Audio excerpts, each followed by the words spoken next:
रानी मनवा रूपावा तोर खिंचले। सुने मोरा रानी मनवा रूपावा तोर खिंचले।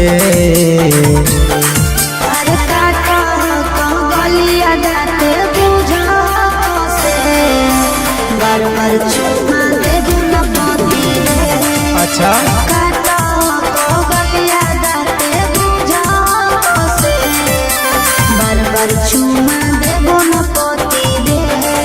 अरे तोरे नहीं हो गए।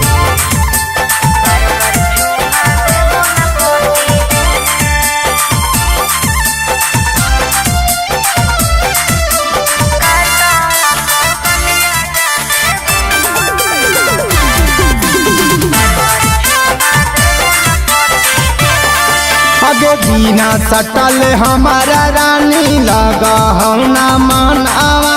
लगा हुआ चारा धर के सुत जाइया आंगन आवा।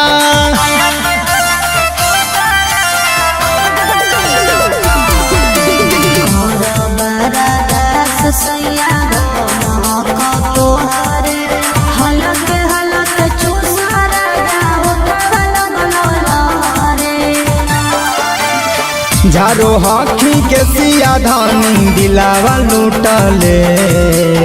झारो हॉकी के सिया धानी दिलावा लूटले।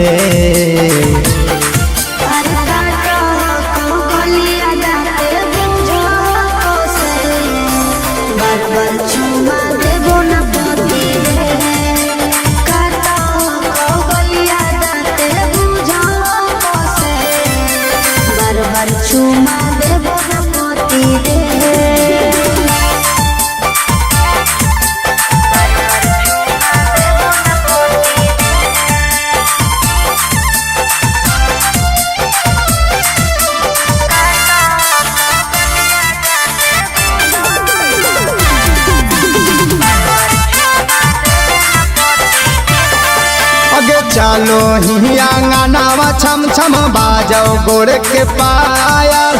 पेनो हखी साड़िया देखी हो जाइयो घायल।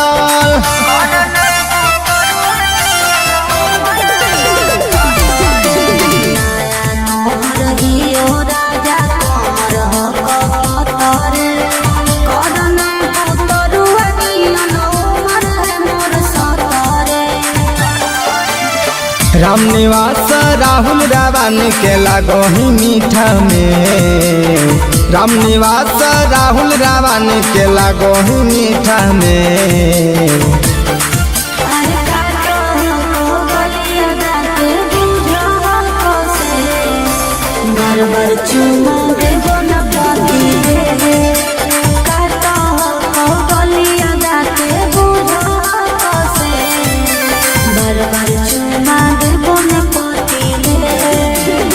एकदम कश्मीरी सेव हखी गे।